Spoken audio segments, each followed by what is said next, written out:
నీ దాసుల విషయమై నీవు నిబంధనను నెరవేర్చుచు కనికరము చూపుచు ఉండువాడవై ఉన్నావు. దేని స్తోత్రం కలుగునుగాక.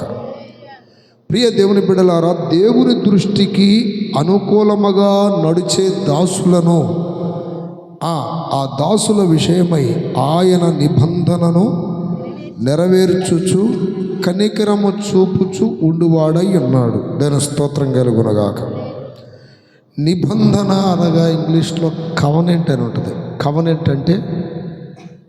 కవనెంట్ అంటే ఒక భాషలో చెప్పాలంటే ఒక మాట స్థిరపరచటం. దాని స్తోత్రం. కవనెంట్ నిబంధన లేక నిబంధన. దేవుని స్తోత్రం. ఇప్పుడు దేవుడు నిబంధన ఎవరితో స్థిరపరుస్తున్నాడని వాక్యం చెప్తుందంటే ఆయన దృష్టికి ఎలా ఉండాలంట? అనుకూలముగా ఉండాలి. మీ మైండ్లో వాక్యం అయిపోయేదాకా ఈ ఒక్క పదం మాత్రం తిరుగుతూ ఉండాలి. ఏ పదం అది? అనుకూలముగా ఉండాలి. దేవుని స్తోత్రం కలుగునుగాక. ఇక్కడ నిబంధనను స్థిరపరచడమే కాకుండా కనికరమును చూపే దేవుడు అయి ఉన్నాడంట. దేవుని స్తోత్రం కలుగునుగాక. ఈ సంవత్సరం అంతా దేవుడు ఆయన నిబంధనను మా ఎడల నెరవేర్చాలి, అలాగే ఆయన కనికరం మా ఎడల చూపాలి అన్న వాళ్ళు చేతులు ఎత్తండి ఒకసారి. కనికరం వద్దా? కావాలా వద్దా? హల్లెలూయా. కనికరం వద్దా? కావాలా వద్దా? చెప్పండి. కావాలా వద్దా? కావాలి. చేతులు ఎత్తరే. మీకొద్దా?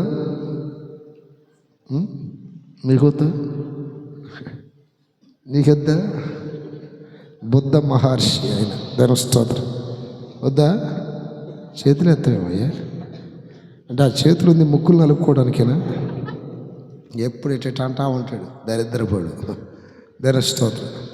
చేతులు అలా అట్ట ఎత్తినప్పుడు ఆయన చూస్తున్నాడు కదా, అందుకు. దాని స్తోత్రం. ఇప్పుడు దేవుని కనికరం లేక ఆయన నిబంధన మన ఎడల స్థిరపరచాలంటే మనం దేవుని దృష్టికి ఎలా ఉండాలి? అనుకూలముగా ఉండాలి. కొంతమంది అంటారు చూడండి, అయ్యా ఈ అబ్బాయిని వెనకాల తీసుకెళ్ళంటే వాడు మాకు అనుకూలంగా ఉండడు, వాడు మాకు అనుకూలంగా ఉండే వ్యక్తి కాదు. దాని స్తోత్రం. అయ్యా నీ భార్యకి నీకు గొడవ ఎందుకు వస్తుంది? నా భార్య నాకు అనుకూలంగా ఉండదు. అనుకూలంగా నాకు ఉండదంటే అర్థం ఏంటి? బయట వాళ్ళకు ఉండిద్దని. దాని స్తోత్రం. హల్లెలూయా. అది ఇంకో టైప్ ఆలోచించమాకండి. దాని స్తోత్రం. నా భర్తకి నాకు ఎందుకు గొడవ అవుతుందంటే ఆయన నాకు అనుకూలంగా ఉండడు. దాని స్తోత్రం.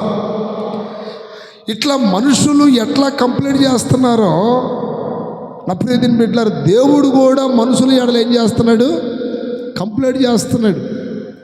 నేను వారిని కాపాడాలనుకుంటున్నాను, వారిని కటాక్షించాలనుకుంటున్నాను, వారికి మేలు చేయాలనుకుంటున్నాను, వారిని దీవించాలనుకుంటున్నాను, వారిని ఆశీర్వాదించాలనుకుంటున్నాను, వారిని హెచ్చించాలనుకుంటున్నాను, వారిని అభివృద్ధి చేయాలనుకుంటున్నాను. కానీ వాళ్ళు నాకు ఎట్లా లేరు?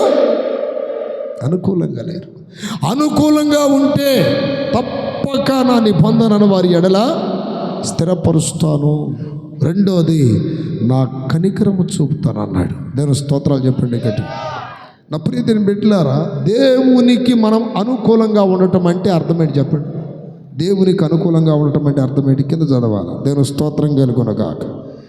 దేవునికి అనుకూలంగా ఉండటం అంటే దేవుని యొక్క వాక్యం చెప్తున్న మాట, అది కూడా అర్థం కావాలి కదా మీకు. దాని స్తోత్రాలు చెప్పండి. యెషయా గ్రంథము 38వ అధ్యాయం 3వ వాక్యం చదివితే అక్కడ హిజ్కియా రాజు దేవుని సన్నిధిలో ఒక ప్రార్థన చేస్తున్నాడు. ఏం ప్రార్థన చేస్తున్నాడు? యెహోవా యథార్థ హృదయుడనై సత్యముతో సన్నిధిని ఎట్లు నడుచుకుంటును నీ దృష్టికి అనుకూలముగా. చూడండి, లాస్ట్లో చెప్పాడు ఆ మాట. ఇప్పుడు లాస్ట్లో ముందేమన్నాడు? యెహోవా యథార్థ హృదయుడనై. నెంబర్ 1 చూడండి, దేవునికి అనుకూలంగా ఉండే వాళ్ళ హృదయాలు ఎలా ఉండాలి? యథార్థ హృదయము కలిగి ఉండాలి. రెండోది, సత్యముతో నీ సన్నిధి నేను ఎట్లు నడుచుకుంటున్నాను అంటే దేవుని సన్నిధిలో ఉన్నవారు ఎట్లా నడుచుకోవాలి?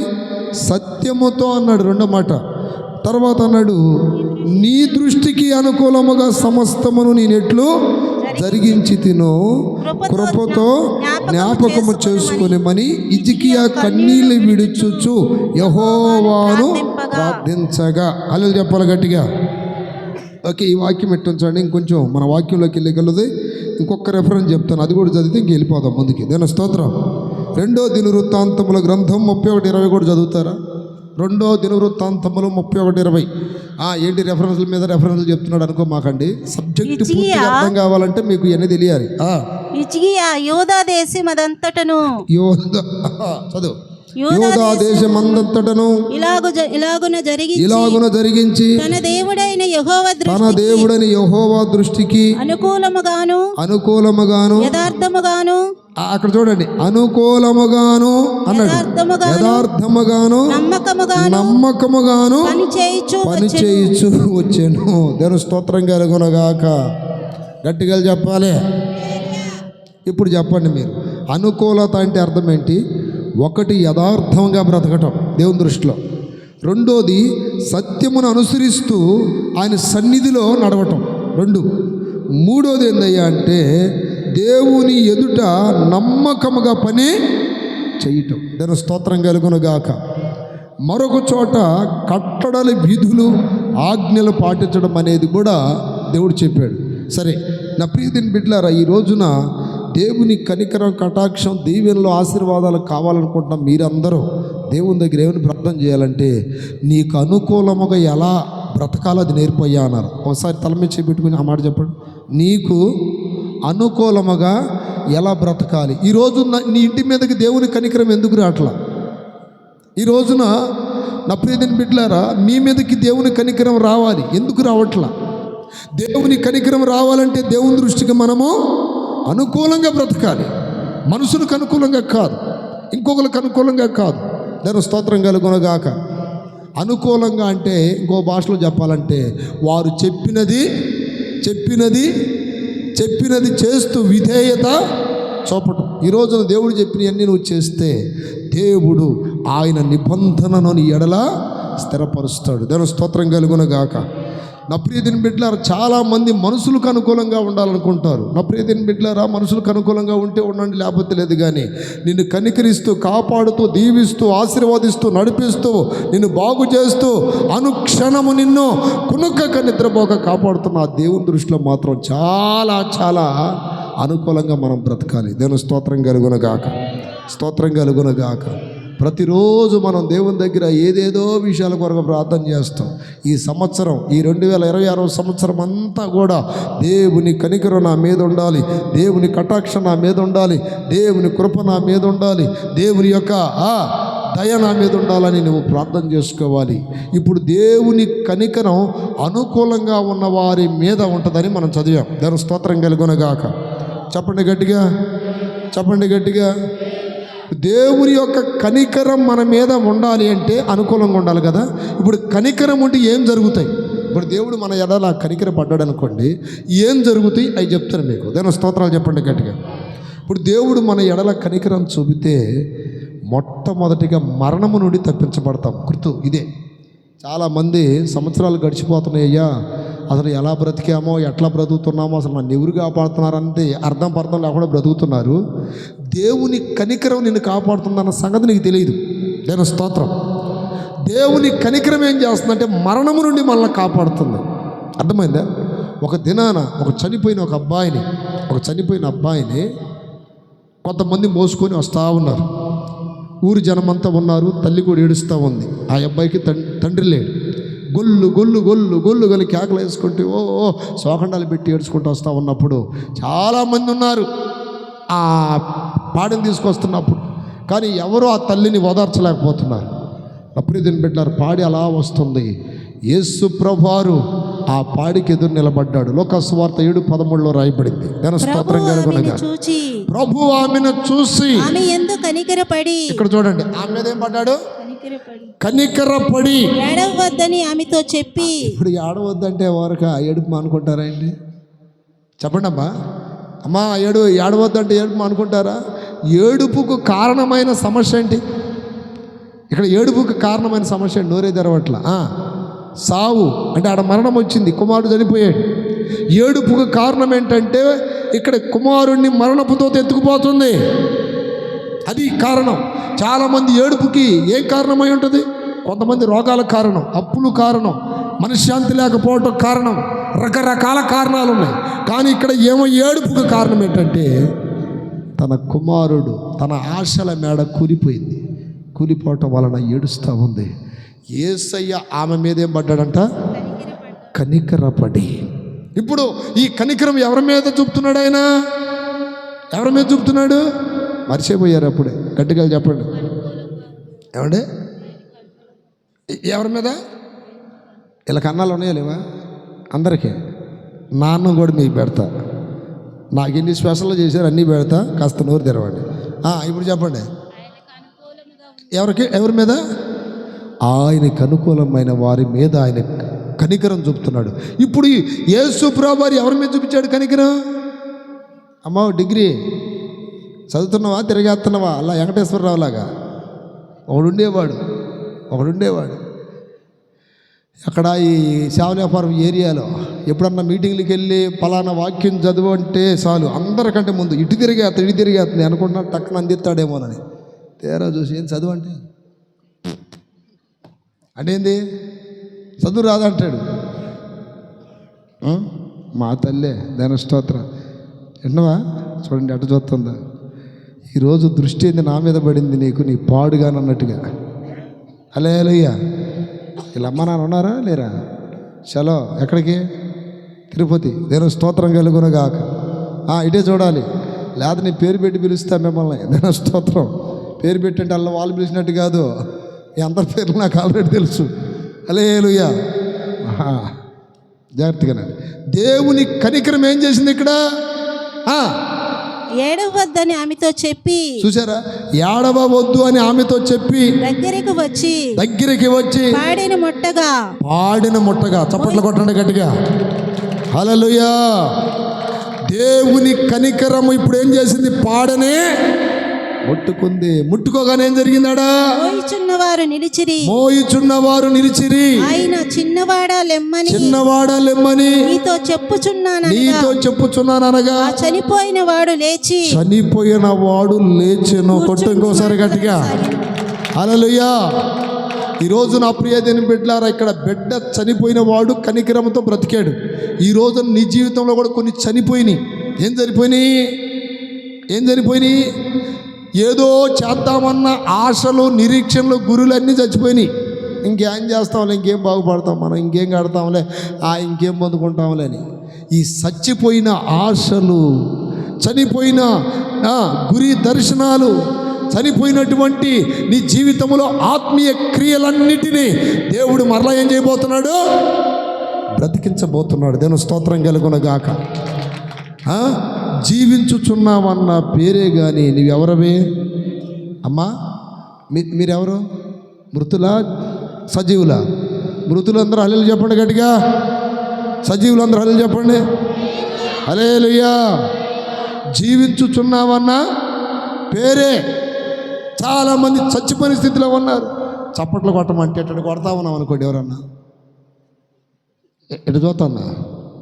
ఇల్లు కొట్టట్లా, ఎటు చూస్తా ఉంటే నాకు అనిపిస్తుంది లేనిపోయింది వీళ్ళు పోతున్నారేమో. ఆ గుడ్లు కూడా అట్లా తేలగలేస్తుంటారు. దేని స్తోత్రం. ఒకసారి వాళ్ళు చెప్పండి. కొంతమంది సీరియస్గా చూస్తారు, ఆపరా బాబు నీ వాక్యం అని ఎట్లా చూస్తుంటారు. దేని స్తోత్రం. ఎజుగో చూడండి, ఎవరో చూస్తున్నారు సీరియస్గా. నాకు వెళ్ళి అస్సలు నవ్వు లేదు, కళాకాంతి లేదంటారు చూడండి. ఇప్పుడు చెప్పాలి గట్టిగా. దేవుడు మన ఎడల కనికర పడితే చచ్చిపోయిన అన్నీ ఏమవుతాయి? ప్రకటన గ్రంథంలో రాయబడింది, సావవలసిన వాటిని మరలా బ్రతికించాలి అంటాడు. మృతమైనవి ఏమి మృతమైంది? నీ ఆత్మీయత చచ్చిపోయిందా? నీ నిరీక్షణ చచ్చిపోయిందా? నీ ఆశలు చచ్చిపోయాయా? ఈ రాత్రి దేవుడు నీ మీద కనికర పడితే ఆ చనిపోయినవన్నీ మరలా బ్రతుకుతాయి. హల్లెలూయా. హల్లెలూయా.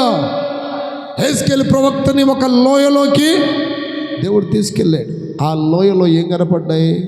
ఎముకలంట, ఎండిన ఎముకలు కనపడ్డాయి. ఆ ఎండిన ఎముకలు మాత్రమే, వాటి మీద నరాలు లేవు, మాంసం లేదు, ఏమీ లేదు. దేవుడు అడుగుతున్నాడు, ఓ ఎహెజ్కేలు ప్రవక్త, ఈ ఎముకలు మరలా బ్రతకగలవా? ఇవి మరలా జీవింపగలవా అంటే, నాకు తెలియదు నాయన, నువ్వు చెప్పినట్టే అన్నాడు. దేవుని స్తోత్రం. చాలా తెలివైనడు అనమాట. హల్లెలూయా చెప్పండి. బ్రతుకుతాయా అన్నాడు. అప్పుడు దేవుడు అన్నాడు, ప్రవచనము చెప్పు అన్నాడు. ఏం చెప్పన్నాడు? ప్రవచనము చెప్పు. అంటే ప్రవచనం అంటే ఏంటి? దేవుని మాట, దేవుని స్వరం, దేవుని పలుకులు, దేవుని వాక్యము చెప్పగానే ఆ ఎండిపోయిన ఎముకలకు దేవుడు ఏమిచ్చాడు చెప్పండి? ఎండిన ఎముకలన్నీయు తిరిగి జీవింపచేయుమయా, జీవనదిని నా హృదయములో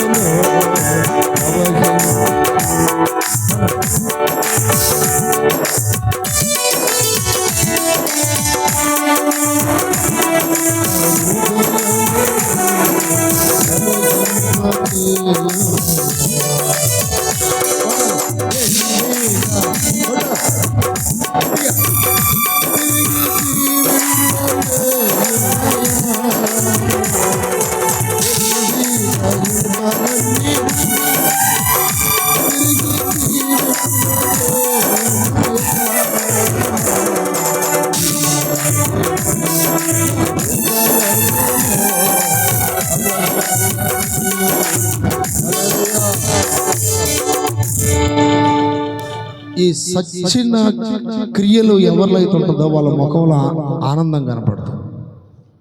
వారి ముఖం ఎప్పుడు ఏడుపు ముఖంలా కనపడుతుంది. అంటే ఏడుపులో ఆన్ ఉంటుంది కానీ బయటికి కనపడేది ఏంటి చెప్పండి? బయటికి కనపడేది ముఖం పెట్టుకోరు. బాగున్నావా అంటే బాగానే, ఒక ఆమె ఉంటుంది బాగానే ఉన్నాను ఏకలు తోకలు కానది. ఎట్టుందంట? ఏకలు తోకలు కానది. ఏకలు తోకలు ఏందమ్మంటే ఏం చేస్తా ఉన్నాం అట్ట సావకుండా బ్రతకకుండా అంటది ఇంకొక ఆమె. అంటే వీళ్ళు పాపం వీళ్ళ ఆశలు నిరాశలు అయిపోయింది.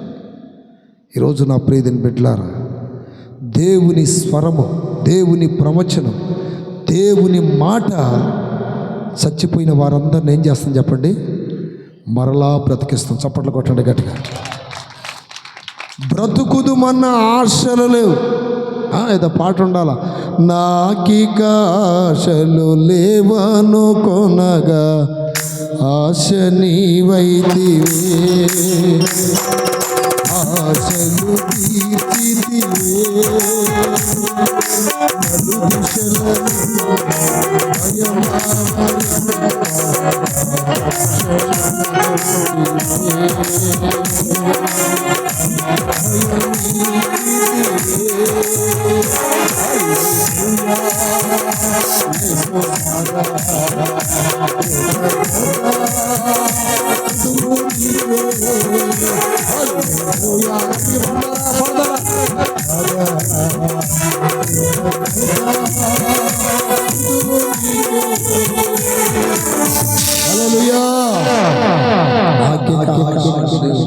మీరు కూడా ఇక్కడ కూర్చున్న వారు ఇక్కడ నాకు బ్రతుకుతాను ఆశ లేదయ్యా, బ్రతుకుతానని ఆశ లేదయ్యా, నా కుటుంబంగా బాగుపడిద్దని ఆశ లేదయ్యా, నేను అదిగో ఆశపడి పొందుకుంటాను ఆశ లేదయ్యా, ఆశలు నిరాశలు అయిపోయాయి, ఆశల మేడలు కూలిపోయాయి అని ఒకవేళ నువ్వు అనుకుంటే దేవుని కనికరం నీ మీదకి వస్తే మోడు బారినని జీవితంలో ఆశలనే చిగురులు ఆయన పుట్టిస్తాడు. కూలిపోయిన ఆశల మేడని మరలా కడతాడు. ఎండిపోయిన సచ్చిన స్థితిలో ఉన్నటువంటి మీ జీవితాలను మరలా జీవింపచేస్తాడు. ఇప్పుడు దేవుని కనికరం మీ మీదకి రావాలి. దేవుని కనికరం రావాలంటే ఇప్పుడు దేవునికి ఎలా ఉండాలి? ఇప్పుడు మనుషులకు అనుకూలంగా ఉన్నాం అనుకోండి, వాడు కొన్ని చేస్తాడు, చెప్పండి, కొన్ని చేస్తాడు. వాడికి అనుకూలంగా ఉంటే దేవుని స్తోత్రం కలుగునుగాక. ఇదే నర్సాపేటలో హల్లెలూయా ఒక సంఘ పెద్ద ఉండేవాడు, ఇప్పుడు లేడులే. దేవుని స్తోత్రం కలుగునుగాక. వచ్చినప్పుడల్లా అన్న నీకేం కాదులే, అదిలే ఇదిలే అని బాగా చెప్తుండేవాడిని. ఒకరోజు అతను కొంచెం లేటుగా వచ్చాడని గద్దించా. దేవుని స్తోత్రం. ఆ రోజు మన పాత మందిరం దగ్గర పాత మందిరం కడుతున్నాం. అందరికీ ఈ కూరలో ఇవన్నీ తీసుకొచ్చాడు పాపం ఆ రోజు. నేనేం చేశానంటే, ఏమయ్యా నువ్వు సంఘ పెద్దవైంది ఈటయానా వచ్చేది, సగం పని అయిపోయింది కదా, నీకు బుద్ధి జ్ఞానం లేదా, ఏం సంఘ పెద్దవని అన్నందుకు చాలా శ్రేష్టమైన కూరలు తెచ్చాడు. ఏంటి, మొక్కలు కూడా. నేను స్తోత్రం. అందరూ ఇంకా పని అయిపోయిన తర్వాత నైట్ 9 గంటలకు భోజనానికి కూర్చుంటే నాకెళ్ళి సీరియస్గా చూసి అందరికి వేసిన తర్వాత చివరిలో చేశాడు నాకు. హల్లెలూయా. అంతకుముందు ప్రతిసారి ముందు నాకే వేస్తాడు. ఈసారి ఏం చేశాడు, వేసుకో ఇట్లా అంటున్నాడు సీరియస్గా, తీసుకో అన్నట్టుగా. నా లేనిపోయింది, ఆ మొక్కలేమో ఆడ ఊరుతా ఉన్నాయి, మాకు అక్కడ ఊరిస్తున్నాయి. అయ్యాతాడే ఉంది అయ్యి ఇట్లా అవన్నీ అందరికేసి మొత్తం గీకేసి రసం ఉంటే ఆ రసం వేసేయండి నాకు. నేను స్తోత్రం కలుగునగా. చేతులు పైకి ఎత్తికి హల్లెలూయా. నాకు అనిపించింది ఈరోజు ఇతనికి నేను అనుకూలంగా మాట్లాడలేదనేగా. ఏం చేయాల, దేనికాడన్నా చంపండి, బోకాడు చంపమాకండి. నేను స్తోత్రం. అంతే నా సేవ. వస్తుంది చూడు బయటికి. హల్లెలూయా. మాకు దగ్గుతుంది, మీకు వస్తుంది. ఏంటిది?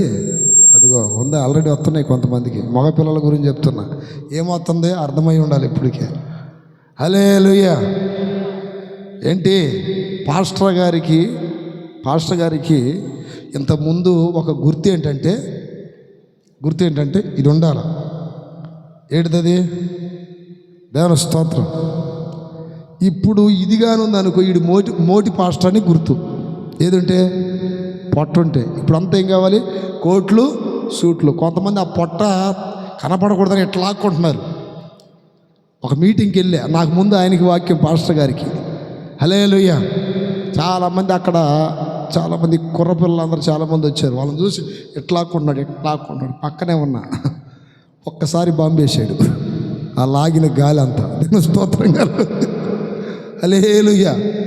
ఇట్లా లాక్కొని స్టైల్ కొట్టాలని చూశాడు కానీ అదేంత అయ్యా అంటున్నాడు. పక్కనుంది వెనకాల కూర్చుంది ఎవరు? మేము. దేవుని స్తోత్రం. ఆ తర్వాత భోజనం చేసేటప్పుడు ఆయన గుర్తొచ్చి నేను అన్నాను, ఆయన పెట్టిన రూమ్లోకి నేను రానన్నా. ఎందుకని నాకు అదే గుర్తు వస్తుంది, కన్నం తినబుద్ధి కాదు. హల్లెలూయా.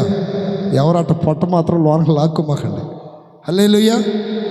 ఇప్పుడు దేవుని కనికరము మొట్టమొదటిగా చనిపోయే వాళ్ళు ఏం చేస్తుంది, చనిపోయిన వాళ్ళు కూడా. దాని స్తోత్రం. రెండవది దేవుని కనికరం ఏం చేస్తుందంటే, నా ప్రియమైన బిడ్డలారా, ఒక దైవజనుడు బాగా సేవ చేసి రోగాన పడిపోయాడు. దేవుని స్తోత్రం. ఇప్పుడు సంఘమంతా బాధపడుతున్నారు. మా అయ్యగారికి ఏమొచ్చింది? అబ్బాయి నోరు తెరవట్లేదయ్యా. ఒక్కరోజు ఇజ్రాయిల్ పాస్టర్ గారిని తీసుకొస్తా. యాడికి? నోరే తెరవట్లా. గట్టిగా చెప్పండి. ఒక ఆమె చూడండి, ఏదో చెప్పుకో అన్నట్టుగా చూస్తుంది. దేవుని స్తోత్రం. ఎవరండి ఆయన? దైవజనుడు. దేవుని స్తోత్రం. ఈ దైవజనుడు రోగంతో ఉన్నప్పుడు సంఘమంతా బాధపడుతూ ఉందండి. సంఘమంతా బాధపడుతుంది. రోజుకి ఇతని ఆరోగ్యం క్షీణించిపోతూ ఉంది. దేవుని స్తోత్రం కలుగునగాక.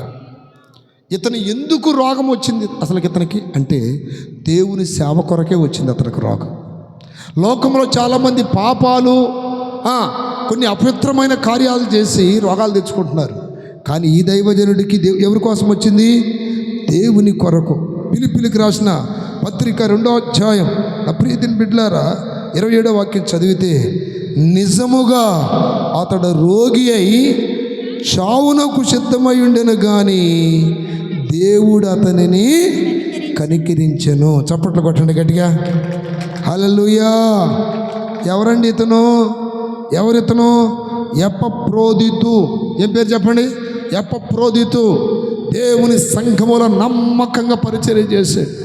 నా ప్రియమైన బిడ్డలారా, దేవుని సంఘములో యథార్థముగా సంఘాన్ని నడిపిస్తున్నాడు, పోషిస్తున్నాడు, ఆత్మీయంగా బలపరుస్తున్నాడు.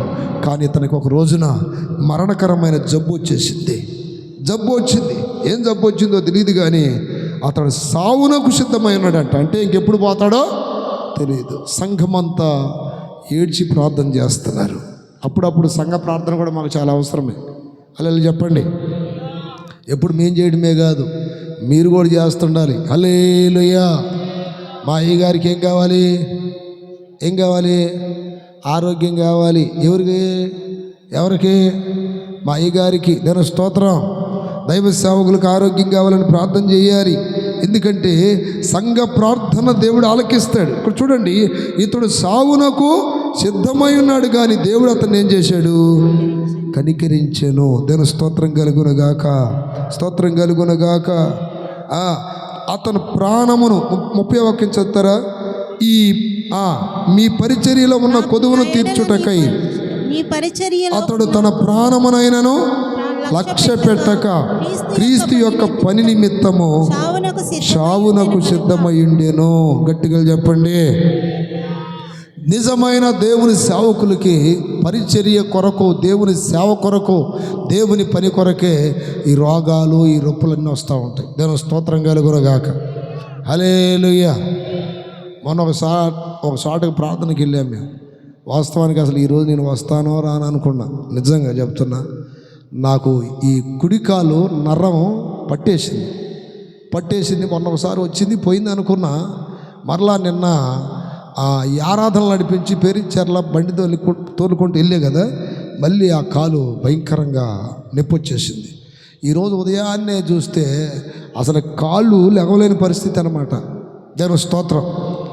నేనేం చేశానంటే, మన వాళ్ళు అడిగారు ఎట్టెట్టు కోటమని. సరే పెట్టుకోలేయ్యా, దేవుడు సాయంత్రకాలం ఎట్టగొట్ట కృపిస్తాడులే అనుకున్నా. హల్లెలూయా. ఈలోపు మన చిన్నవాడికి ఫోన్ చేశా, ఇక ఏరేసి ఆడున్నాను అన్న అన్నాడు.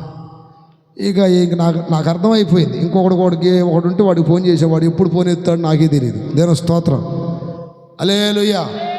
వాడు ఎప్పుడు సైలెంటో తెలియదు, ఎప్పుడు వైలెంటో తెలియదు. వాడికి ఫోన్ చేశా, వాడు ఎత్తలా. ఇక నాకు అర్థమైపోయింది, అబ్బాయి కాళ్ళకు ఒక బెల్ట్ ఒకటి తీసుకురండి, ఇక చిన్నగా తోలుకుంటూ పోదామని ఏం చేశానంటే బండి రెడీ చేయమన్నా. ఈలోపు ఈడొచ్చాడు మన గజానన్న. ఎవరు? మన పిలుపురావు. చదురు పైకి ఎత్తి గట్టిగా చెప్పండి. అలా చెప్పండి గట్టిగా. నేను వస్తాలే అన్నా అన్నాడు. వాడికి తెలియదు ఇంతవరకు నేను ఎందుకు పిలిచాను అన్నది. దేవుని స్తోత్రం. హల్లెలూయా. చేతులు పైకి ఎత్తి గట్టిగా చెప్పండి. అయితే రారా మొత్తానికి అని చెప్పి పిలిచాం, వచ్చాం. కానీ ఇక్కడ ఎందుకు ఈ బలహీనతలు అంటే, మేము ఏదో అక్కడ ఇక్కడ తిరణాలకు పోయి డాన్సులు ఎత్తి వచ్చింది కాదు. ఎవరి కోసం? దేవుని పని కోసం. దేవుని స్తోత్రం కలుగునగాక. ఆ రోజు ప్రతిష్ట చేసేటప్పుడు ప్రతిష్ట చేసి దిగాం. కిందకి ఒకసారి ఇటు చూసా. అప్పుడు దాకా అక్కడ ఏముంది? బల్ల పట్ట అన్నీ ఉన్నాయి. ఆడ ప్రతిష్ట చేసేట దిగాలక నాకు ఏం కనపడకపోయాలక అసలు ఇక్కడికి వచ్చానా ఇంకొక ప్రాంతానికి వచ్చానా అని అనిపించింది. అంటే ఎందుకని? వాళ్ళు నాకు 8:30 దాకా ఏం చెప్పారు. మేము రావడం పోవడం కొద్దిగా లేట్ అయింది. పోవడం లేట్ అవ్వటం వల్ల దాన్ని ఏమంటారంటే, ఈ చెరువు కట్టల మీద కొంగలు కూర్చుంటాయి చూడండి, కొంగలు కూర్చుంటాయి చూడండి, ఆ టైపులో వరద బాధితులా కూర్చున్నారు. ఎవరు? ఆ భోజన ప్రియులు అనకూడదులే, బ్యాచ్. దాని స్తోత్రం. ఇక నేను వస్తా ఉంటేనే వెనక నుండి గొనుగుడు స్టార్ట్ అయింది. ఇప్పుడా వచ్చేది అట్టా ఎట్టేటని. దాని స్తోత్రం. నేను అందుకే చెప్పా, అబ్బాయి మీకు 9:15 గంటల దాకా టైం చెప్పి, ఆ టైం దాకే ఏదన్నా ఉంటే నా ఖాతాలో తగ్గించుకుంటా. నేను స్తోత్రం కలుగునుగాక. అంటే ఏంటి? వాక్యంలో ఇది అని చెప్పి కరెక్ట్గా ఒక 5 నిమిషాల కంటే ఎక్కువ చెప్పాలా. 5 నిమిషాలు అట్టుకుంది. 5 అంతే. 5 నిమిషాలు చెప్పి పరిణయామి సర్దుకో స్వామికి లోన పోయాం. కత్తి తీసుకురంటే కోసి పడేస్తాను. ఏంటది? రెబ్బను. ఈలోపు ఏం జరిగిందంటే లోన పోయి మేము దేవుణ్ణి స్తుతించుడే అని పాటలు పాడుతున్నాం లోన. అర్థమైందా? యెహోవాయే నా కాపురి గారిని మేము ఎగిరి ప్రార్థన చేసి ఇటు ఒక్కసారి ఇటు చూసేలక మాకు స్టేజీ ఏం కనపడాల. బారికి ఏం వేశారు? దేవుని స్తోత్రం. ఇక నేను ఇది ఆలోచించుకొని టక్కన కాలేసా. అక్కడ వెనికింది కాలు. దేవుని స్తోత్రం కలుగునగాక. అది అప్పుడు నొప్పి అని పిల్ల తెల్లారేసరికల్లా వచ్చేసింది నొప్పి. నాకు అనిపించింది, నేను ఎన్నో మీటింగులకి వెళ్ళాను కానీ నాయన అసలు నేను ఈ మీటింగ్కి వచ్చానా ఇంకో మీటింగ్కి వెళ్ళానా అన్నట్టు ఏం లేదు. ఇక అక్కడ ప్రార్థన చేసి వచ్చేలోపు కూటంలో ఏం లేవు, మొత్తం సెట్టింగ్ అంతా మారిపోయింది. డ్రామాలలో ఒక డ్యాన్స్ చేసిన తర్వాత గుడ్లు లాగుతారు చూడండి, కరెక్ట్ ఈరోజు అట్లాంటిదే వచ్చింది ఎక్కడికి. నేను స్తోత్రం. ఇటు గుడ్డ లాగుతాడు, ఇంకోటి వచ్చి డ్యాన్స్ చేస్తే వాడికి ఇంకో గుడ్డ వస్తుంది, వాడు డ్యాన్స్ చేసిపోయిన తర్వాత ఇంకోటి వస్తాడు. హల్లెలూయా. వీళ్ళు డ్యాన్స్ చేసేది ఏం లేదు, ఊపిడే ఎట్టెట్ట అలే అన్నీ అంక ఆమె చెప్పుకుంటూ ఉంటుంది. ఎవరు ఆ డ్యాన్స్ పిల్ల, ఇటు పట్టుకొని చేతులు అటు పట్టుకొని. పూర్వం జరిగింది అయ్యే కదా. నేను స్తోత్రాలు చెప్పండి. ఎప్పుడన్నా ఎగిరేవా శ్యాములు? అట్ట అండి జోలి వెళ్ళాల. మీరు ఎగిరారు? మీరు వెళ్ళలేదు. నేను వెళ్ళేవాడినే కానీ దేవుడు తన్నాడు ఒకసారి. దేవుడు నమ్మకం ఉంది. దేవుని స్తోత్రం. పేరిద్దాం అనుకున్నారు కానీ దేవుడు అంటే మా అన్నయ్య పాస్టర్ గారు కదా తన్నాడు వచ్చి, నీకు ఎందుకు రాయన్ని అని. దేవుని స్తోత్రం కలుగున గాక. హల్లెలూయా. అదనమాట ఈ నొప్పి. అందుకని దేవుడి కోసం ఏంటి రోగాలు. కానీ ఇక్కడ ఎంత రోగం వచ్చినా మీ అందరికీ చెప్తున్నానండి, మీకు గుండె జబ్బు వచ్చినా, క్యాన్సర్ వచ్చినా, తర్వాత బ్రెయిన్ క్యాన్సర్ వచ్చినా, బీపీలు, తర్వాత షుగర్లు వచ్చినా, కిడ్నీలు పోయినా, ఒక్కటే వాడు గుర్తుపెట్టుకొని దేవుడు కానీ కనికరపడితే పార్ట్లన్నీ దేవుడు బాగు చేస్తాడు. చప్పట్లు కొట్టండి గట్టిగా. హల్లెలూయా. నువ్వు భయపడాల్సిన అవసరం లేదు. దగ్గర కూర్చొని నీ కనికరం నాకు కావాలి నాయన. ఇప్పుడు దాకా ఎట్టంటే అటు తిరిగాను, ఏడంటే అడదిడాలుగా. చివరిలో ఇప్పుడైనా నీ మాటకు లోపడతానని చెప్పి చివరిలో ఆ విధంగా ఒక తీర్మానం చేసుకొని దేవునికి అనుకూలంగా బ్రతకాలి. చేతులు పైకి ఎత్తి గట్టిగా చెప్పండి. కొంతమంది తీర్మానం చేసుకుంటారు, దేవుడు బాగు చేసిన తర్వాత మరలా దేవుణ్ణి మర్చిపోతారు. హల్లెలూయా. వాళ్ళకి ఏది బాగుంటుందండి? ఏది బాగుంటుంది? ఆ పాపము, ఆ లోకము, ఆ దుష్టక్రియలే బాగుంటాయి. దేవుని స్తోత్రం. అర్థమైందా? దేవుళ్ళలోకి వచ్చానే ఇక బాగున్నాను కదా, ఆ పాపము జీవితం, ఆ రోత బ్రతుకు, ఆ దుష్టక్రియలన్నింటినీ మానుకొని ఇప్పుడు పరిశుద్ధంగా దేవునికి అప్పగించుకుంటున్నాను. ఏదో పాట ఉండాలి, ఇదిగో దేవా నా జీవితం ఆపాదమస్తకం పడు, ఇదిగో దేవా నా జీవితం ఆపాదమస్తకం శరణం శరణం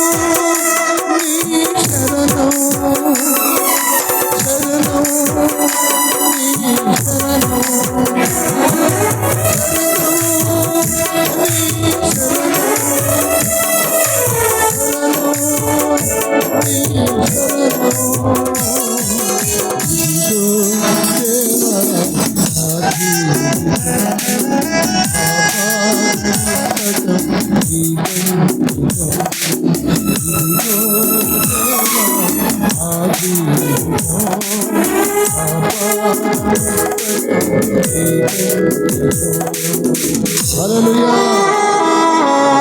దేవుడు కనికరించి, దేవుడు స్వస్థపరిచి, దేవుడు బాగు చేసి స్థితి మారిస్తే మరలా ఇలా ఆలోచనలు దేని మీద ఉంటాయి? ఆ ఇడిచిపెట్టి వచ్చిన దాని మీదే ఉంటుంది. దేని స్తోత్రం కలుగునగా. అదే రుచి అనిపిస్తుంది బాగా. ఏది?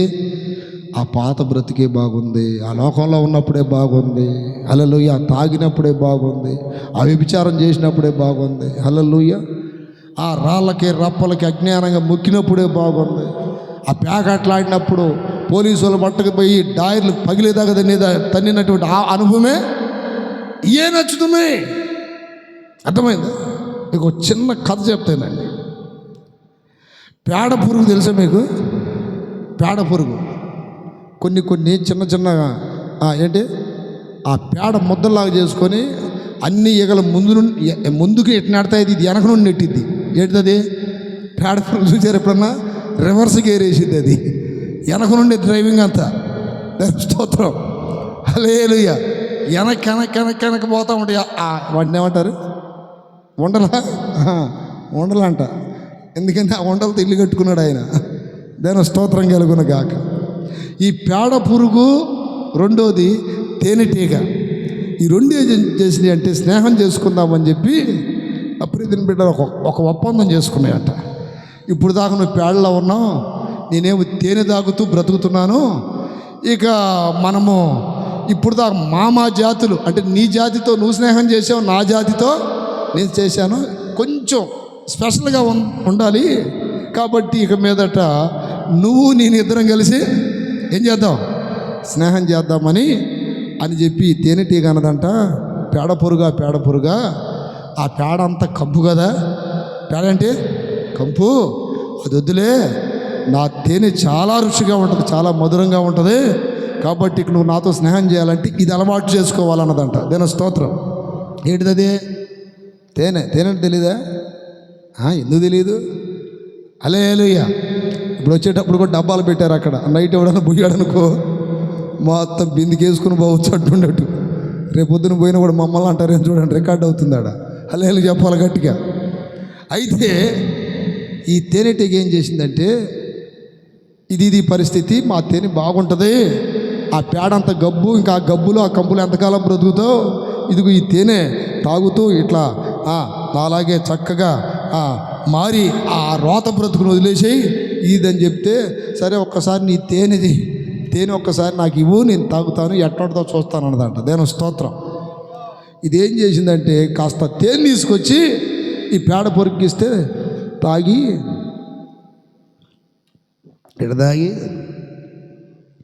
ఎట్లా చూస్తుందంట. ఏం బాగలేదంటే అబ్బే ఏమంటుంది చెప్పండి.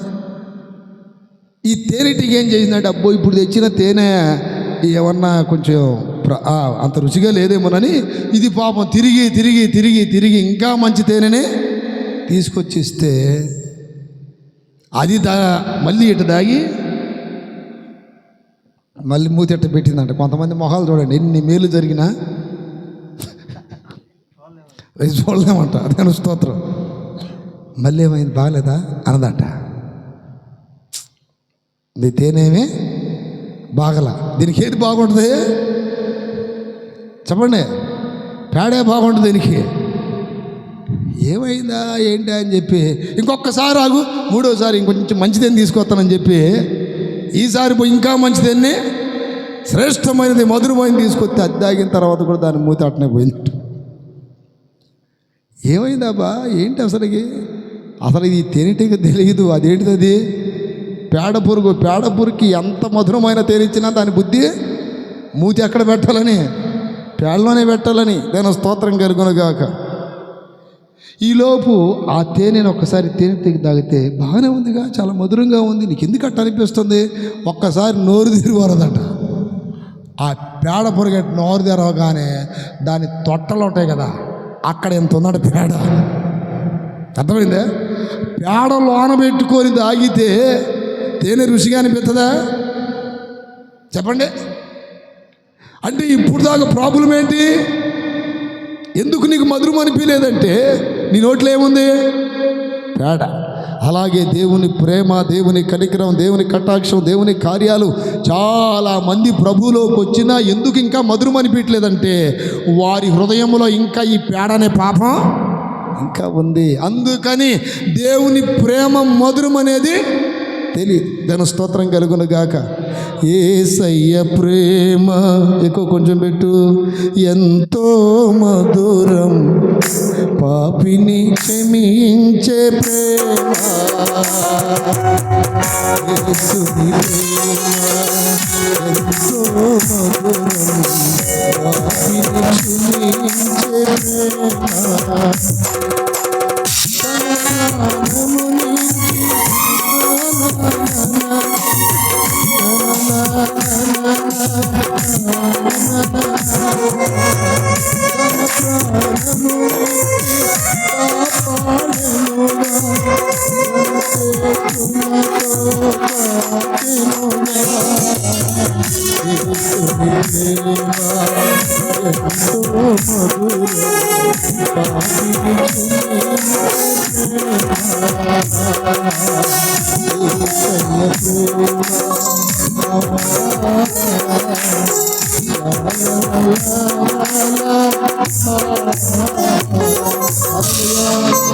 యేసయ్య ప్రేమ మధురం అన్న వాళ్ళ చేతులు ఎత్తండి.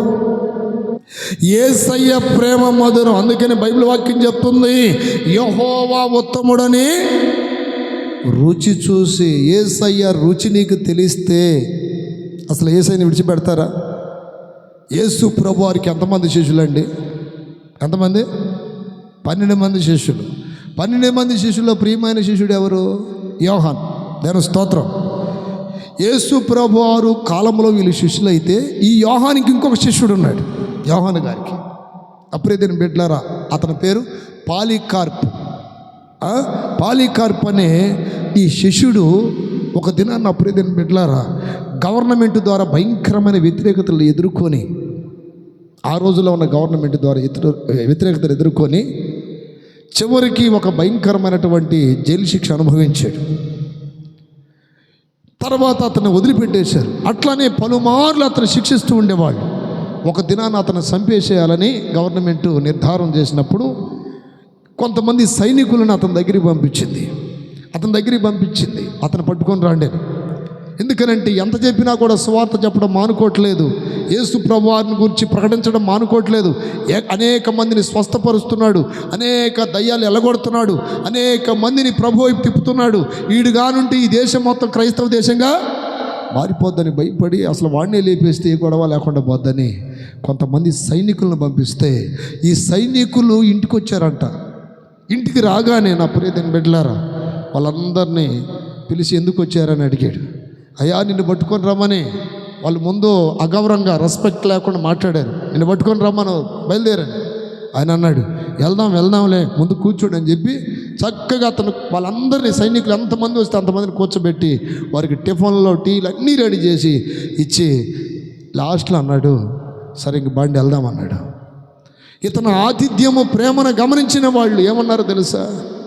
ఎంత మంచి వ్యక్తి నువ్వు, ఇప్పుడు నిన్ను ఎక్కడ తీసుకెళ్తున్నావు తెలుసా? మేము నిన్ను చంపేయటానికయ్యా, నిన్ను చంపేయడానికి ఒక్కసారి ఆ యేసుప్రభువు వారు దేవుడు కదని వదిలేయచ్చుగా, నిన్ను పట్టుకొని నీ తీసుకెళ్ళడానికి మాకే మనసు రావట్లేదు. ఎందుకని ఆ యేసయ్యని నమ్ముకొని ప్రాణం పోగొట్టుకుంటాం ఈ రోజున అంటే ఆయన ఒక మాట అన్నాడు, నేను యేసుప్రభువు వారు నమ్మి 30 ఏండ్లు అయిందయ్యా, 30 ఏండ్లు అయింది. ఆ మహాదేవుడు ఏ రోజు నాకే కీడు చేయలేదు. ఆయన ప్రేమనే నాకు పంచాడు, ఆయన మధురాన్ని నేను అనుభవించాడు. ఈ రోజున ఆయన దేవుడు కాదని నేను ఎలా చెప్పగలను? ఇది పరిస్థితి అని కళ్ళ నీళ్ళు పెడితే వారు కన్నీళ్ళు పెట్టుకుని ఆయన్ని తీసుకెళ్ళక తప్పలేదు కాబట్టి ఏడ్చుకుంటూ తీసుకెళ్లారంట సైనికులు. ఇంత మంచి వ్యక్తిని ఈ రోజున మేమేం చేసుకుంటున్నాం? పోగొట్టుకుంటున్నాం. చప్పట్లు కొట్టండి గట్టిగా. ఆయన అన్నమాట ఏంటంటే ఆయన నమ్ముకొని 30 ఏండ్లైంది, నేను ఏ రోజు ఆ ప్రభు నాకు కీడు చేయలేదు. ఆయన నమ్మనని నేను ఎలా చెప్పాలి? ఈ రోజున ఎలా చెప్పాలి? ప్రియదేవుని బిడ్డలారా, యేసయ్య మధురం ఎరిగినవాడు, యేసయ్య ప్రేమను గుర్తించినవాడు, యేసయ్య కటాక్షమును కార్యమును పొందుతున్న వాళ్ళు ఎప్పుడు యేసుప్రభువు వారిని శ్రమలైన, బాధలైన, కష్టాలైన, కన్నీళ్ళైన, చెరసాలైన, సింహాల బోన్లైన, అగ్నిగుండములైన ఎప్పుడు, ఎన్నడు, ఎక్కడ, ఏ రోజైనా ప్రభువుని విడిచిపెడతామనే మాట వారి నోటికి రాదు. దాని స్తోత్రాలు చెప్పండి గట్టిగా. కొంతమంది ప్రభువు నమ్మినా మరలా ఎందుకే వెనకెళ్ళిపోతున్నారంటే వారి నోట్లో ఈ పేడ ఉన్నట్టుగా వాళ్ళ జీవితంలో ఇంకా పరిపూర్ణమైన మార్పు రాలేదు. చేతుల పైకి ఎత్తి గట్టిగా చెప్పండి హల్లెలూయా, హల్లెలూయా. ఈ రోజున దేవుని ప్రేమను ఎరగాలి, దేవుని కటాక్షం ఎరగాలి. ఇక్కడ ఈ దైవజనుడు దేవుని ప్రేమను ఎరిగి, దేవుని కటాక్షం ఎరిగి, ఆయన కృప ద్వారా రక్షించబడి అప్పగించబడిన గొప్ప బాధ్యతలో తన ప్రాణం కూడా లెక్క చేయకుండా దేవుని పనిలో పెట్టడానికి సిద్ధపడ్డాడు. దేవుని స్తోత్రం. కానీ అతనితో ఇంకా చాలా పని ఉంది కాబట్టి సావునకు సిద్ధమైన దేవుడు కనికరపడి అతను ఏం చేశాడు? మరలా పునర్జన్మ ఇచ్చాడు. చప్పట్లు కొట్టండి గట్టిగా. పునర్జన్మ ఇచ్చాడు. అతనితో ఇంకా పని ఉంది కాబట్టి 2018లో నాకు గుండె నొప్పి వచ్చి పడిపోయాను. ఆ రోజుతో అయిపోయింది అనుకున్నారు నా జీవితం. కానీ నాతో ఇంకా ఏదో చేయాల్సిన పని ఉంది ఆయనకి. దేవుని స్తోత్రం. 2018లో రూమ్లో పడిపోయాను హార్ట్ అటాక్ లాగా వస్తే. అప్పుడే బిడ్డలారా దేవుని కనికరమే ఈ రోజు వరకు నన్ను బ్రతికిస్తుందని నేను గట్టిగా చెప్పగలుగుతా. దేవుని స్తోత్రం. నన్ను మందులు బ్రతికించట్లా, డాక్టర్లు బ్రతికించట్లా, ఈ లోకములో ఏది నన్ను బ్రతికించట్లేదు, కానీ దేవుని కనికరం కటాక్షం నన్ను బ్రతికిస్తుంది. ఈ రోజున మిమ్మల్ని కూడా బ్రతికించేదేంటి? దేవుని కనికరం కటాక్షం ఒక్కసారి నీ తల మీద చేపెట్టుకొని నీ కనికరం నా మీద ఉండునుగాక, నీ కటాక్షం నా మీద ఉండునుగాక అని ప్రార్థన చేయండి. హల్లెలూయా హల్లెలూయా హల్లెలూయా. నీ కటాక్షం కనికరం నా మీద ఉండునుగాక, నీ కటాక్షం కనికరం నా మీద ఉండునుగాక, నీ కటాక్షం కనికరం నా మీద ఉండునుగాక. ఆయన కనికరం నీ మీద ఉంటే రోగాల్ని నేను చేయలేవు, బీపీలు ఏం చేయలేవు, షుగర్లు ఏం చేయలేవు, క్యాన్సర్లు ఏం చేయలేవు, ఏ జబ్బైనా ఏం చేయదు. నా దేవుడే నిన్ను ఖచ్చితంగా స్వస్థపరుస్తాడు. బిడ్డ, రోగాలకు భయపడద్దు. ఆయన పరమ వైద్యుడు. ఆయన ముట్టుకుంటే, ఆయన నిన్ను జ్ఞాపకం చేసుకుంటే, ఆయన తాకితే, ఆయన ఆజ్ఞాపిస్తే ఖచ్చితంగా నీ జీవితంలో స్వస్థత కార్యములో ఆ ప్రభువు చేస్తాడు. నీ కన్నులు ఆయన వైపు చూడాలి, నీ చేతులు ఆయన వైపు పెట్టాలి, నువ్వు ఆయన వైపు చూసి మొర పెట్టాలి. హల్లెలూయా. చేతుల పైకెత్తి గట్టిగా చెప్పండి. హల్లెలూయా. దేవుని కనికరం మన మీద ఉండాలి. ఆమేన్. ఇప్పుడు ఆయనకు అనుకూలమైన వారి మీదకి ఆయన ఏం పంపిస్తున్నాడంట? ఇప్పుడు యోసేపు ఉన్నాడండి. యోసేపు ఎవరు? యోసేపు ఎవరు? తల్లిని కోల్పోయినవాడు. యోసేపు ఎవరండి? తల్లిని కోల్పోయినవాడు. సొంత అన్నలు ఏం చేశారు? అతన్ని ద్వేషించారు, గుంటలో పడేశారు, ఆ తర్వాత అమ్మేశారు. ఎన్ని నాణ్యాలకు అమ్మేశారు? మీకు ఒక ప్రశ్న చెప్పండి. మీరు కాదు, చదువుకు తెలిసిన వాళ్ళు కాదు. ఎన్ని నాణ్యాలకు అమ్మేశారు యోసేపుని? అమ్మా 30 కాదు, ఇంకా ఎన్ని? 50 40 కాదు. యోసేపుని ఎన్ని నాణ్యాలకు అమ్మేశారు? 20 వెండి నాణ్యాలకి. చప్పట్లు కొట్టండి గట్టిగా. బైబిల్ నాలెడ్జి కావాలి మీకు. హల్లెలూయా. 20 వెండి నాణ్యాలకు అమ్మేశారు. అమ్మేసినప్పుడు ఆ కొన్న ఇస్మాయిలీలు ఈజిప్టు తీసుకెళ్ళి, ఆ రోజుల్లో ఒక పశువుని అమ్మినట్టుగా మనుషులు కూడా అమ్మేవాళ్ళు. ఈ రోజున అమెరికాలో చాలామంది నల్ల జాతీయులు ఎందుకు వెళ్ళారంటే ఒకప్పుడు అట్లా కొనుక్కొచ్చుకున్నారు వాళ్ళని. ఆ తర్వాత నా ప్రియదేవుని బిడ్డలారా, వాళ్ళకి సంబంధించిన ఒక నాయకుడు పోరాడి ఈ రోజున ఆ దేశ పౌరులతో సమానంగా స్వాతంత్రం తెచ్చాడు. కానీ అసలు ఈ నల్ల జాతీయులు అమెరికా ఎందుకు వెళ్ళారంటే అమ్ముడు పోయి వెళ్ళారు వాళ్ళంతా. దాని స్తోత్రం. ఇప్పుడు యోసేపు కూడా అమ్మబడ్డాడు. ఎక్కడికి? ఈజిప్ట్కి. అక్కడ పోతీఫర్ అనే ఒక పౌరో ఉద్యోగి కొనుక్కొని నా ప్రియదేవుని బిడ్డలారా, యోసేపుని తన ఇంట్లో ఉంచుకున్నప్పుడు దేవుని కనికరం యోసేపు మీద ఉందంట. వాక్యం చదవండి. వాక్యంలో రాయబడింది, దేవుడు అతనికి తోడయ్యుండి అతని మీద కనికరపడి. హల్లెలూయా. 9:21. అయితే యెహోవా యోసేపునకు తోడయ్యుండి అతని యందు కనికరపడి. చూడండి, చప్పట్లు కొట్టాలి గట్టిగా. యోసేపు మీద దేవుడు ఏం పడ్డాడండి? అంటే ఇప్పుడు యోసేపు ఎవరికి అనుకూలుడు? అన్నలకి అనుకూలుడు అయితే ఆ దేశాన్ని వదిలిపెట్టి ఎందుకు పోయేవాడు? ఎందుకు అమ్మబడేవాడు? ఎందుకు శ్రమ పెట్టబడేవాడు? యోసేపు ఒక స్త్రీకి అనుకూలుడైతే ఎందుకు జైలుకి వెళ్ళేవాడు నిందలు మోసి? ఈ రోజున నువ్వు ఎవరికి అనుకూలంగా ఉంటున్నావు? ఇలా కొంచెం అనుకూలంగా లేకపోతే సమస్య వస్తుందని భయపడుతున్నావా? వీళ్ళకి అనుకూలంగా లేకపోతే ఏమైనా పోగొట్టుకుంటానేమైనా భయపడుతున్నావా? నా ప్రియదేవుని బిడ్డలారా, ఈ భూమి మీద మనుషులు ఉండొచ్చు, పోవచ్చు, కానీ మనం ఎవరికి అనుకూలంగా ఉండాలి? హల్లెలూయా. ఇప్పుడు చేస్తున్న తప్పుడు పనులన్నీ తండ్రికి మోసుకొని పోతున్నాడు. నానా అన్నలు ఇట్లా తప్పుడు పనులు చేస్తున్నారు. మన విషయాలు ఎక్కడో జరుగుతున్నవి. ఇవన్నీ తండ్రికి ఎవరు చెప్తున్నారు? యోసేపు గాడే చెప్తున్నాడు. బాగా కక్ష పట్టారు, అసూయ పడ్డారు. అర్థమైందా? అతనిది ఒకడేమో చంపాలంటాడు, ఒకడేమో గుంట్లో పడేద్దామంటాడు, ఒకడేమో అమ్ముదామంటాడు. ఆ తర్వాత ఇక్కడికి వచ్చాడు. ఇక్కడికి వచ్చిన తర్వాత ఏమైనా శ్రమలు తగ్గాయా? ఎంతో నమ్మకంగా ఎంతో ఆ ఇంటికి మేలు చేస్తే ఆ ఇంటి ఇల్లాలు అతని మీద ఏం పడింది? మోజుబడింది. దేవుని స్తోత్రం కలుగునగాక. తనకు అనుకూలంగా లేడని నాతో పాపం చేయమంటుంది. యోసేపు పాపం చేయలే. ఒకవేళ ఆమెకు అనుకూలంగా ఉంటే ఎన్ని రకాల ఉపయోగాలు ఉండేవి ఆయనకి. నా ప్రియదేవుని బిడ్డలారా, ఒకవేళ భర్తను చంపేసి యోసేపునే పెళ్లి చేసుకునేదేమో. కానీ దేవునికి విరోధమైన పాపం చేయటానికి అతడు ఇష్టపడలేదు. చాలామంది బాప్తిసాలు పొంది మళ్ళీ తప్పుడు కార్యాలు ఎందుకు చేస్తున్నారంటే వాళ్ళకి తెలియదు తొందరలో నాశనం ఉందని. మీకు కథ చెప్తానండి, జరిగిన స్టోరీ. దేవుని స్తోత్రం. అప్పుడే దీన్ని పెట్టారా, ఒక ఏరియాలో వాటర్ ఫాలస్ ఉందండి. నీళ్ళు చలయేరులో నుండి నీళ్ళు పై నుండి ఇట్లా పడతా ఉన్నాయి. జాగ్రత్తగా వినాలి, ఇది మీరు చాలా ప్రాముఖ్యమైనది. ఆ నీళ్ళు అలా పెడతా ఉంటే అప్పుడు దీన్ని బిడ్డలారా, ఆ నీళ్ళలో ఒక అడవి పంది ఒక వేటగాడు తరుముకుంటూ వస్తున్నప్పుడు అది తెలియక ఏం చేసిందంటే ఆ బాణం విసిరాడు, ఆ గాయముతో నీళ్ళలో పడిపోయింది. నీళ్ళలో పడిపోతే అక్కడ అసలు ఎలాంటి పక్షులు వస్తాయి, ఎలాంటి జంతువులు పశువులు వస్తాయని ఆల్రెడీ అక్కడ కెమెరాలో బిగించారు కొంతమంది. బిగించినప్పుడు దాంట్లో షూట్ అయినటువంటి స్టోరీ ఇది. దాని స్తోత్రం కలుగునక. హల్లెలూయా. ఏం జరిగిందంటే నా ప్రియ బిడ్డలారా, ఒక అడవి పంది బాణము దెబ్బకి గాయపరచబడి ఆ సెలయేరులో నుండి నీళ్ళు అలా పడిపోతున్నప్పుడు ఆ నీళ్ళలో పడిపోయింది, బాగా ఉబ్బిపోయింది. ఎక్కడి నుండో గమనిస్తున్న గ్రద్ద అలా చూడగానే పెద్ద షాప్లా కనపడింది. దానికి కనపడగానే నా ప్రియ దేని బిడ్డలారా, అలా దగ్గరికి వచ్చి చూస్తుంది, ఉబ్బిపోయింది. అది శవం ఉబ్బిపోయింది.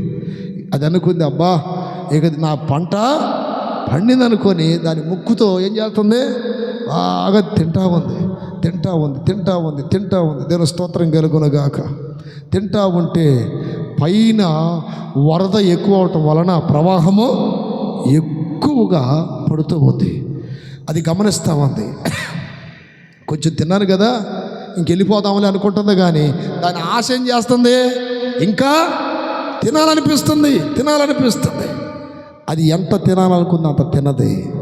ఈ గోర్లు ఏమయ్యాయంటే ఆ పంది శరీరంలో ఎముకల మధ్యలో ఇరక్కపోయాయి. ఈలోపు ప్రవాహం పెరిగిపోయింది. దేవుని స్తోత్రం కలుగునగాక. ఇట్లా ఎగరాలని ప్రయత్నం చేస్తుంది, ఎగరలేకపోయింది. కారణం ఏంటి, బాగా తిన్నది కదా, తినటం వల్ల బరువు ఎక్కువైపోవటం వల్ల అది ఎగరలేకపోతుంది. అక్కడ ఆ శవం మీద కాలినప్పుడు బాగా ఆకలితో వచ్చింది, ఇప్పుడు బాగా తినేసింది, ఎగరలేకపోతుంది. రెండోది దాని కాళ్ళ గోర్లు ఏమైపోయినాయి అంటే ఎముకలలో ఎరక్కపోయినాయి. ఈలోపు పైన వరద రావటం వలన నీళ్ళు ప్రవాహం ఎక్కువైపోయింది. నా ప్రియమైన బిడ్డలారా, ఈ శవము ఎముకలు ఎరకపోయినటువంటి గ్రద్ద ఆ ప్రవాహం బాగా ప్రవహించటం వలన అది మునిగిపోయింది, ఇది కూడా మునిగిపోయింది. దీంట్లో మీరు నేర్చుకోవాల్సిన ఒక సత్యం ఏంటి చెప్పమంటారా? అప్పుడు దీన్ని పెట్టారా ఏంటంటే, కొంతమందికి దేవుడు వారు తెలుసో తెలియనప్పుడు కొన్ని పాపాలు చేస్తే క్షమిస్తాడు. సరే ఏది అయిపోయిందిలే అనుకోండి. కాదు ఆ పాపం ఇంకా జుర్రుకోవాలని అక్కడ ఆగిపోతారు కొంతమంది. ఎక్కడ? ఆ శవం దగ్గర. ఇంకా తినాలి, పెక్క తినాలి. ఎప్పుడు దాకా అక్కడ వరద పెరిగి నీళ్ళు వచ్చి దీన్ని ముంచేదాకా అది అంటే అర్థం ఏంటి, ఉగ్రత వచ్చి దేవుడు కోపపడి వాడు సచ్చి నాశనం అయ్యేదాకా వాడికి బుద్ధి రాదు. ఎంతన చెప్పు, అదిగో అదే బాగుంది, అదే ఋషి. ఈలోపు ప్రవాహం వచ్చేసింది. శవము అంటే ఆ అడవి పంది శవము, ఇది రెండు మునిగిపోయినాయి. అప్పుడు ఏదైనా పెట్టారు మన జీవితాలు కూడా కొన్నిటి మీద ఆశలు రేకెత్తుతుంది ఈ మనస్సు. ఆ ఆశలు వదిలిపెట్టాలి. దురాశ గర్భం ధరించి పాపముని కనును, పాపము పరిపక్వమై మరణాన్ని కంటుంది. నీ ఆశలు మానుకోవాలి. సంవత్సరం మారింది, నువ్వు మారాలా. దేవుని కనికరం ఇంకా నీ మీద లేదు. కొంతమంది మీద ఇంకా దేవుని కనికరం ఉన్నట్ల ఉగ్రత ఉంటుంది, దేవుని యొక్క కోపం ఉంటుందా ఇళ్ళ మీద. దేవుని యొక్క ఉగ్రత ఎక్కడ పోయినా పనిలో దేవుని కోపం, పనిలో దేవుని ఉగ్రత, ఇళ్ళలో దేవుని కోపం, దేవుని ఉగ్రత. దీనంతటి గల కారణం ఏంటంటే దేవుని కనికరం అక్కడ ఎందుకు లేదు? దేవునికి అనుకూలులు కారండి వాళ్ళు.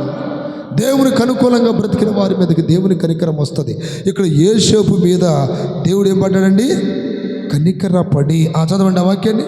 దేవుడు కనికరపడి అతని మీద చెరసాల యొక్క అధిపతికి కటాక్షము కలుగునట్లు చేసిన. చప్పట్లు కొట్టండి గట్టిగా. ఎవరికి అసలు చెరసాల అధిపతులు అంటే ఏంటండి? ఎంత కఠినంగా ఉంటారు. ఈ మధ్య ఒక పాస్టర్ గారు భార్య ఆయనకి ఫోన్ చేస్తే ఆమె ఎత్తినప్పుడు, అయ్యా తమ్ముడు జెర్మియా గారు బాగున్నారా అన్నది. బాగున్నాం అక్క అంటే, అయ్యా చాలాగా చేశారు అయ్యా అది ఇది అన్నది. ఓకే. ఆమె నా ప్రియమైన బిడ్డలారా, ఏ కారణంతో ఆ పాస్టర్ గారు ఆమె సెంట్రల్ జైల్లో 2 సంవత్సరాలు ఉన్నారు, నాకు తెలియదు కానీ 2 సంవత్సరాలు ఉన్నారంట. అక్కడ పరిస్థితులన్నీ నాకు వివరంగా చెప్పింది. అయ్యా, జైలు అంటే చాలా భయంకరంగానే ఉంటుంది, చాలా ఇబ్బందులు ఉంటాయి, చాలా కష్టాలు ఉంటాయి, అర్థమైంది, చాలా వేరుగా వ్యవహరిస్తారు అక్కడ, ఏ విధమైన జాలి కనికరం ఉండదు, ఇది పరిస్థితి అన్నది. నేను అన్నాను, మీకు ఎట్లా ఉంది అన్న? మాకు మాత్రం దేవుడి దయ వలన దేవుని కృపా కనికరం మా మీద ఉందయ్యా, దేవుని స్తోత్రం. అక్కడ జైలర్లు వీళ్ళందరూ కూడా మమ్మల్ని గౌరవంగానే పిలిచేవాళ్ళు. అసలు మీరెందుకు వచ్చారు ఇక్కడ? ఎన్నోసార్లు మమ్మల్ని ప్రశ్నించారు. ఒక అపనింద వల్ల ఇక్కడికి వచ్చాం మేమని ఆ పాస్టర్ గారు నేను చెప్పాను, ఇది పరిస్థితి అని చెప్పారు.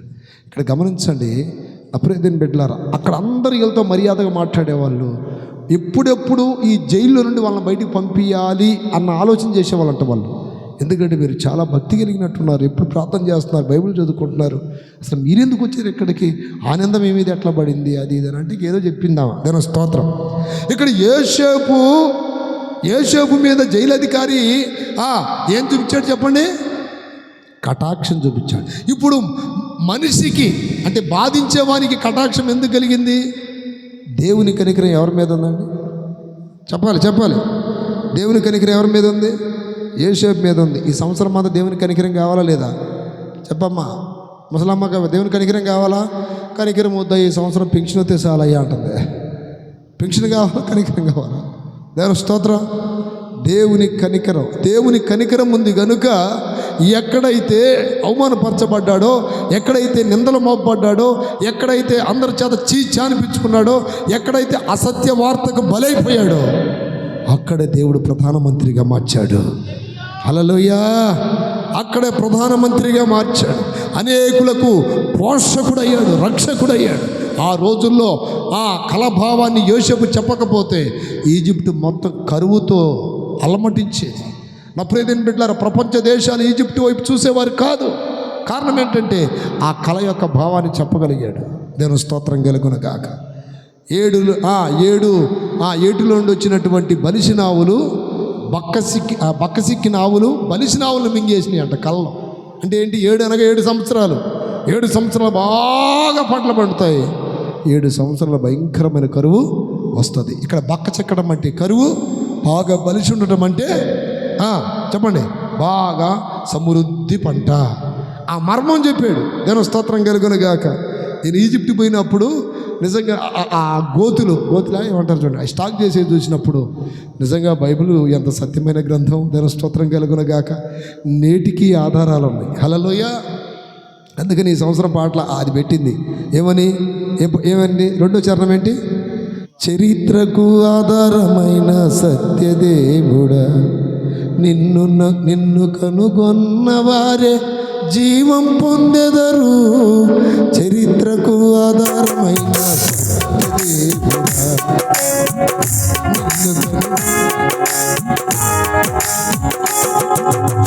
చరిత్రకు ఆధారమైన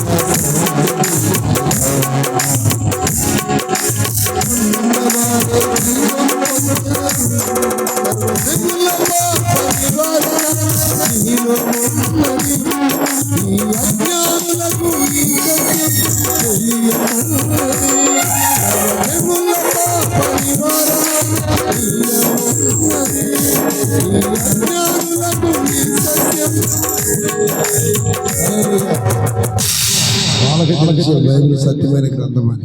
కాకపోతే ఏంటంటే ఈగో ప్రాబ్లం అనమాట. ఏ ప్రాబ్లం? చెప్పండి. Ego problem. నేను ఎందుకు మాట్లాడాలి? వాడే వచ్చి మాట్లాడాలి. నేను ఎందుకు వందనాలు చెప్పాలి? వాడే వచ్చి నాకేం పెట్టాలి? వందనాలు పెట్టాలి. ఒప్పుకోరు. తెలుసు వాళ్ళకి చరిత్ర. ఎందుకని? ఈ చిన్న లాజిక్ చెప్తారు. నేను ఆ బెత్లెహేము వెళ్ళినప్పుడు ఇజ్రాయెల్ దేశంలో చాలామంది నా ప్రియదిన బిడ్డలు ఎంత కొంకాలు బొట్లు పెట్టుకొని మేమున్న గెస్ట్ హౌస్లో దిగారు. వాళ్ళు ఎక్కడి నుండి వచ్చారంటే కర్ణాటక, బెంగళూరు నుండి వచ్చారు. అన్నారు, ఎందుకు వచ్చారన్న కన్నడ భాషలో ఏదో కొద్దిగా గొప్ప వచ్చు కాబట్టి మాట్లాడితే వాళ్ళు అన్నారు, ఒక పని మీద వచ్చామన్నారు. అసలు ఎందుకు వచ్చినట్టు మీరని నేను వివరంగా అడిగితే, ఇక్కడ అగ్రికల్చర్ బాగుంటుందంటప్ప, బాగా పంటలు పడుతాయి అంట. అదిగాక వీళ్ళకి పెద్ద పెద్ద చెరువులు ఏముండో అది ఎలా తెలుసుకోవడానికి అక్కడ సీఎం మమ్మల్ని ఇక్కడ పంపించాడు. దేవుని స్తోత్రం. ఎక్కడ సీఎం? కర్ణాటక సీఎం పంపించాడు. అంటే ప్రపంచంలో ఎవరికి లేని వింతలన్నీ ఎక్కడ కనపడుతున్నాయి? ఇశ్రాయేల్లోనే కనపడతాయి. అంటే వారి దేవుడు నిజమైన దేవుడు, ఆయనే మన దేవుడు. దేవుని స్తోత్రం, హల్లెలూయా. ఇప్పుడు అన్ని దేశాలు వదిలిపెట్టి అక్కడికే పోతున్నారంటే వీటికంటే అది గొప్ప అయినట్టేగా, చెప్పండి. ఇప్పుడు ఎక్కడ లేనటువంటి వెపన్స్, బాంబులు ఇట్లాంటివన్నీ ఆ దేశంలో ఉన్నాయంటే అన్ని దేశాల కంటే గొప్పేగా, చెప్పండి. హల్లెలూయా. ఇప్పుడు ప్రపంచం మొత్తంలో యేసుప్రభువు వారిని ఎక్కువ నమ్ముతున్నారంటే ఈ మిగతా వాళ్ళందరికంటే గొప్పేగా ఆయన. చేతులు పైకెత్తి చెప్పరే. కాదు కాదు కాదు కాదు ఆడ ఇవన్నీ తెలిస్తే మా పిల్లకి ఓడిపోద్దని భయం వీళ్ళకి. దేవుని స్తోత్రం, దేవుని స్తోత్రాలు చెప్పాలి గట్టి. నిజాలు చెబితే మాత్రం తేడా పడింది మళ్ళీ. హల్లెలూయా. నిజం తెలుసు వాళ్ళకి ఆయనే దేవుడని, కానీ ఏంటంటే కింద పడ్డా పై మాదే పై చేయరు అనుకొని ఎవడు పిచ్చివాడికి ఆనందం. దేవుని స్తోత్రం కలుగునుగాక. అప్పుడే దీన్ని పెట్టారు. 2 మాటలు చెప్పి నేను ముగిస్తాను. బైబిల్లో ఒక్క మాట చదవండి.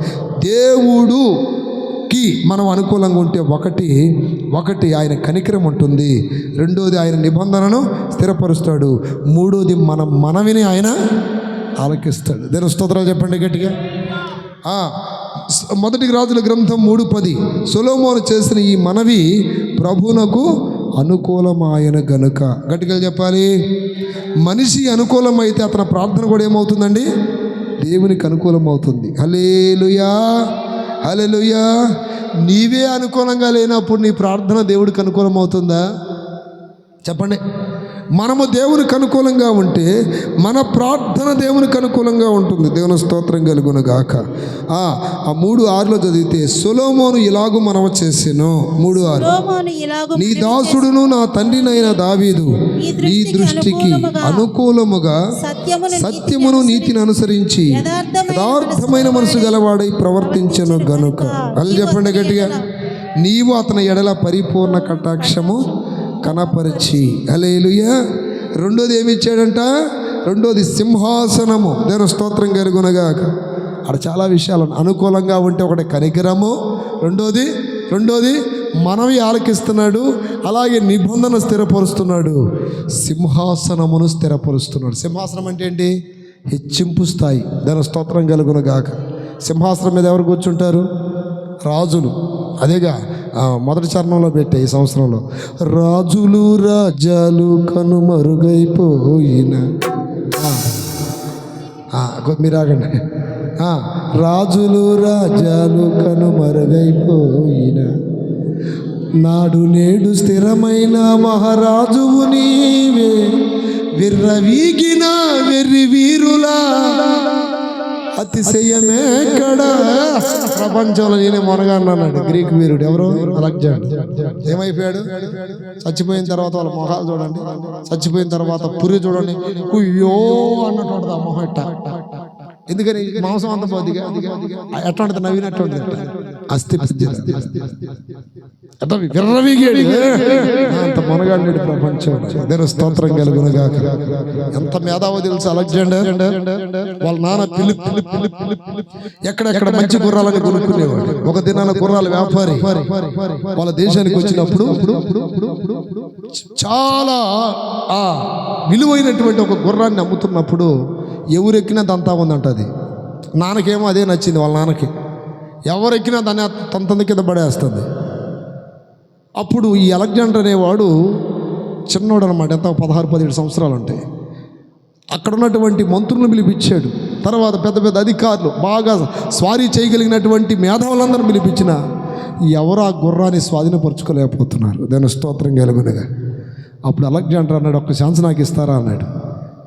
ఇక ఏం చేయటానికి సాధ్యం కాక సరే రా అన్నారు. ఏం చేశాడు తెలుసా? ఆ గుర్రాన్ని అవలీలగా లోపరుచుకొని దాన్ని స్వారీ చేయగలిగాడు. తర్వాత తండ్రి, అక్కడున్న మేధావులు అందరూ అడిగారు, మమ్మల్ని దన్నింది, కింద పడేసింది, నువ్వు ఎలా దాన్ని ఎక్కగలిగావు, ఏంటి పరిస్థితి అది అనగానే దానికి నీడంటే భయం. దానికి ఏ భయం? సూర్యుని యొక్క ఎండ ఇటున్నప్పుడు నీడ ఎటు పడిద్ది? ఇటు పడిద్ది. దాని స్తోత్రం. మీరు ఇటు తిప్పి ఉంచారు, దాని నీడను గమనించి ఇంకో జంతువు అనుకుని ఏమైంది? అది భయపడుతుంది.